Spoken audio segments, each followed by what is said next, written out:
Oh, you ready to shoot? Hey everybody, welcome back to Gilly's Guns. So today I'm out here with a really neat rifle. Not sure if these are produced anymore. This one belongs to a friend of mine, and well, I think he would like to be able to use it deer hunting, but we weren't able to get any commercial ammunition that shot any kind of consistency at all. I suppose, you know, maybe this is a Hornady 123 grain SST, and I'm sure that if we could find some of that factory ammunition locally, that it would probably shoot fairly well, but couldn't find any. So I decided I'd load up some and just see if I can develop a load for this rifle, and maybe get it to him for deer season, or by deer season. Now, this I guess one of the disadvantages of the 7.62x39 in an accurate rifle anyway. I mean, they're made as a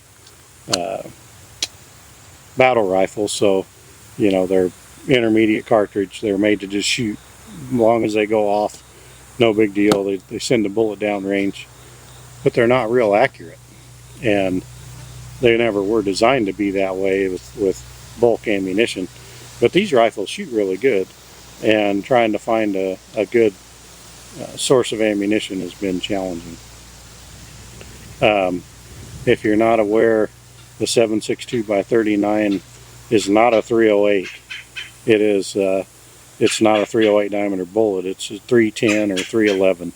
So you can't just use any old 30 caliber bullet in it and expect it to shoot good. It'll shoot 308 bullets, but not good. So anyway, this rifle has a 1 9.5 twist, which really should stabilize this 123 grain projectile fairly well. I'm loading these with 30 grains of H335. I started out 29.5 grains, and no pressure signs, everything looked good, so I went ahead and bumped it up a half a grain. This is going to be my trial for that load.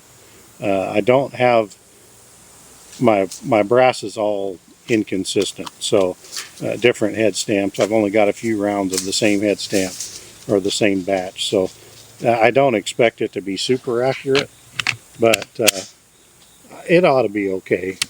I've got the chronograph set up here. I'll show you a picture of that.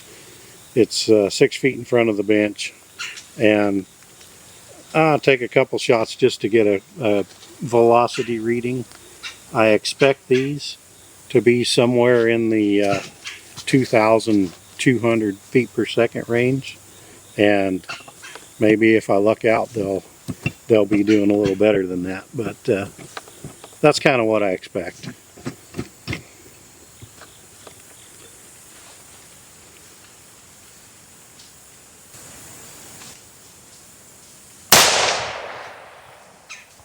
$2,293.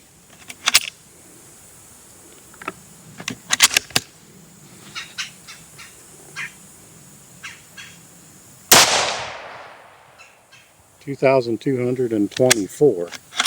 So that's quite a difference. That's a lot of spread there, but that's kind of to be expected with brass that is not all the same volume, basically. Some of these with this load turned out to be almost a compressed load, and other cases turned out to be not a compressed load. They had quite a bit of room left in the case, so that's going to throw off our grouping. Just nothing we can do about that until I get some more consistent, or a better batch of cases that are all the same. Alright, well, a little bit more about the rifle here. These are basically a miniature Mauser. It has a full length claw extractor. It is magazine fed. These are 5-round magazines. You know, one of the cool features about these rifles is they have a set trigger. So if you want to target trigger, a really fine trigger, you push that forward and it becomes about 1.5 pound trigger. Really pretty nice. It might be a little bit less than that, might be 1 pound. And then the regular trigger is not bad. It's about a 2.5 pound trigger. So it's really a pretty nice rifle. Now there are some issues with these shooting surplus or military ammunition, and that is the strikers aren't as powerful as what you would get on a hammer fired gun, and you have some issues with some ammunition that light primer strikes. But this one, if I'm using reloaded ammunition, I haven't had an issue. With the Norma brass case ammunition, it does have issues, and pretty much every other factory loaded ammunition I've tried and it has had issues. But I'm using, you know, either Winchester or Federal large rifle primers, and haven't had any issue at all with them. So anyway, something to note. Really neat little rifle. The barrel is 18 9/16 inches long, and this is just a super handy little package. But to think you could actually cut 2 inches off the barrel and still be legal, I mean, this would be a tiny little rifle. I think this would be a great one for kids. If you want your youngin' to start shooting, hunting deer or whatever, why a really mild recoil and really nice shooting rifle. Well, I'm going to go down and turn on my target camera and we'll get to shooting. Alright, first up I've got the Remington Peters brass. I've got 2 targets set up down there. The one on the left I'm going to shoot with the Remington brass, and then I have another set that is, it's a Yugoslavian brass case, and I'm going to try that. So, since set trigger on, let's get it started. This 3:9 scope is not exactly clear. I think I'm going to have to take my glasses off to be able to see the target clear. So this is a good scope. It's a Weaver, but it's not, well, it's much better if I'm looking through without those glasses on. So, alright, let's get started. We're going to do 5 shots on the target on the left. Dead center hold.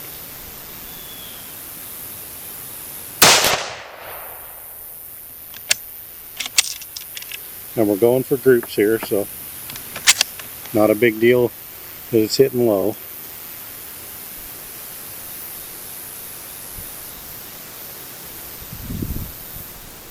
Push the trigger forward for set trigger.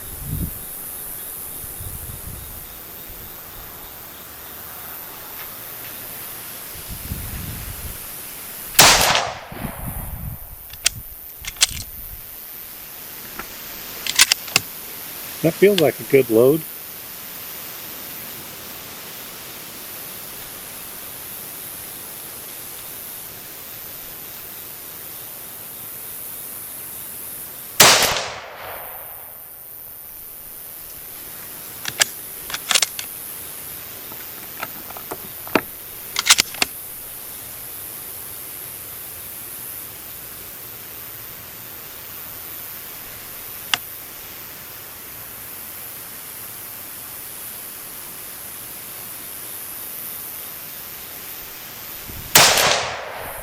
You really don't need to use that set trigger, but it's just so cool that I gotta use it.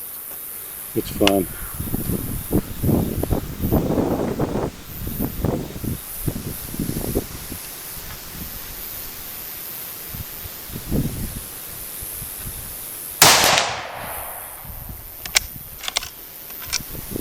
All right.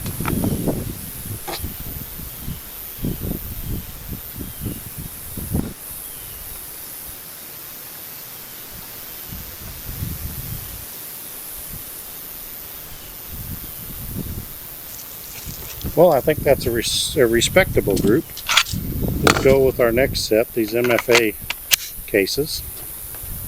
Now, the first batch I loaded with 29.5 grains they were grouping a little tighter than that. So this may be pushing the limits here with this load. All right, going to the target on the right.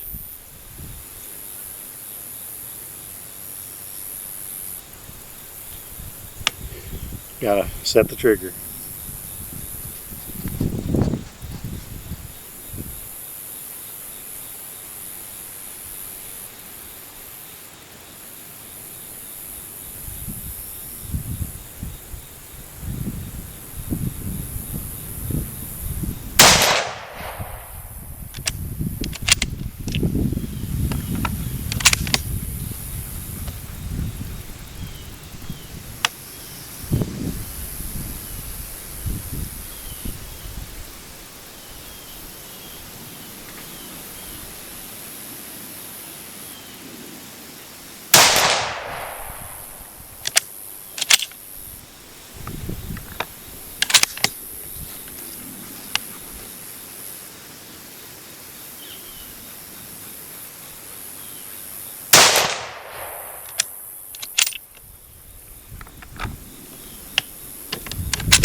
Well, that looks like a good group.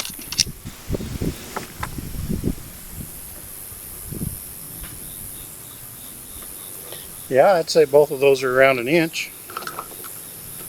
So I think I'm going to go ahead and dial up the elevation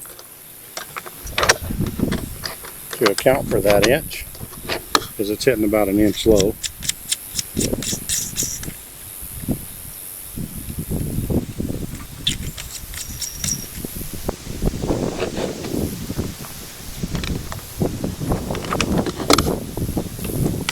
So on this rifle, your magazine releases on the side, basically right there by the magazine. It makes it pretty easy to grab with your thumb or your index finger, so that's kind of neat. Alright, let's move on to some bigger targets here. This is mixed brass, so starting off with the bowling pin on the right. Gonna aim right for the maker's mark on the pin.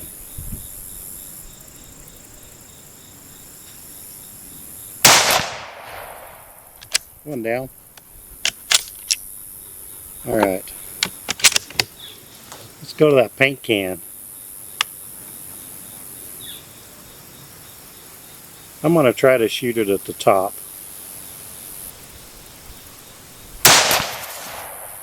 Oh, I believe I painted my targets. Hopefully I didn't paint my camera. Let's go to that other bowling pin. You know, let's not, because it'll get all full of dirt when it hits the ground and be stuck on the paint. Let's try a golf ball. We'll go to the golf ball just to the right of that bowling pin.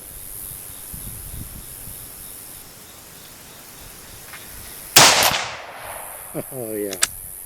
I tell you what, if you can hit golf balls consistently, this will be a good hunting rifle. Go to the one to the right of that.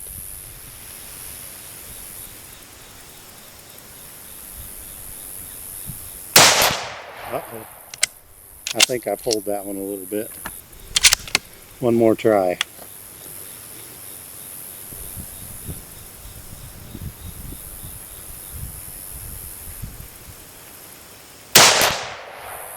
Nope. Alright, let's got 5 more rounds.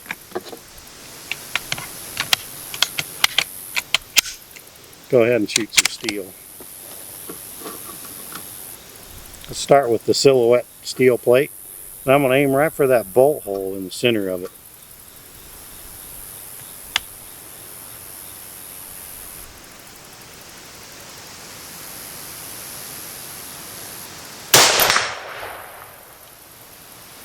Just slow.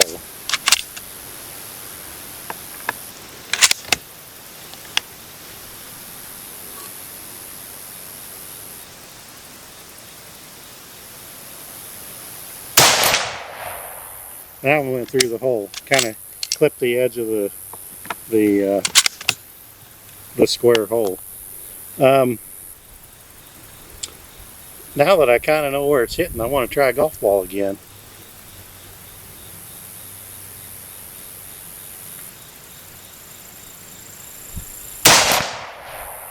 I wiggled it. Got two more left. Well, let's just put them through that hole on that plate.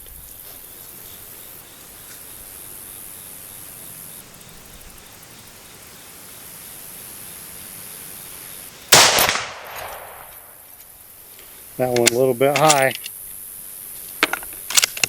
Last one.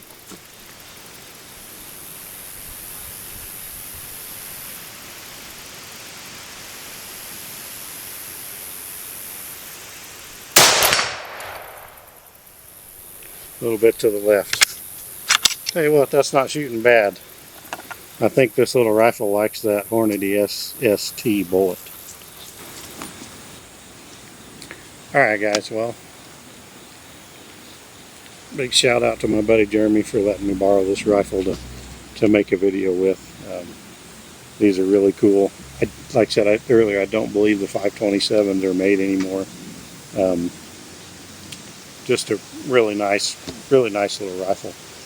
That barrel profile looks like it's kind of heavy barrel, but this rifle is very well balanced. That 18 and 9/16 inch barrel is nice. It's kind of got these safari sights, I would call them. That front one is a fiber optic sight, and I think that's probably more geared towards kind of the scout rifle type, you know, appeal of what this would be.